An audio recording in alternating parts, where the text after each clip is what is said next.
Your original hometown dealer, Saida, Trudeau Chrysler Jeep Dodge and Ram. This morning, straight out of the White House, U.S. President Donald J. Trump hosted a multilateral luncheon with African presidents, prime ministers, and dignitaries that focused on diplomacy by way of peace through strength, sourcing natural minerals and resources, military matters, and other proactive transcontinental collaborations. Participating nations included Gabon, Guinea-Bissau, Liberia, Mauritania, and Senegal. Now let's hear from our global principals. Last month, the U.S.-Africa Business Summit had recorded an attendance record, actually, and generated $2.5 billion in new economic deals for the United States. My administration is committed to strengthening our friendships in Africa through economic development efforts that benefit both the United States and our partners. And we're shifting from AID to trade. African journalist Hariana Veris's queries prompted answers from both continents. I have one question for the African presidents and one question for President Trump. As you can see, Mr. President Trump, all the African presidents are very happy with your efforts to bring peace in the Democratic Republic of the Congo. My question to you is, today you are making history by receiving 5 African presidents and showing the interest of the United States to collaborate and to work close with the African nations.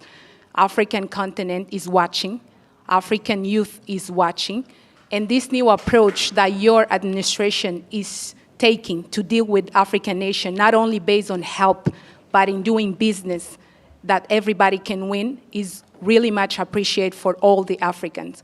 My question is, are you planning, Mr. President, in the future to travel to Africa to see firsthand all those countries in Africa, all those potential that those countries have?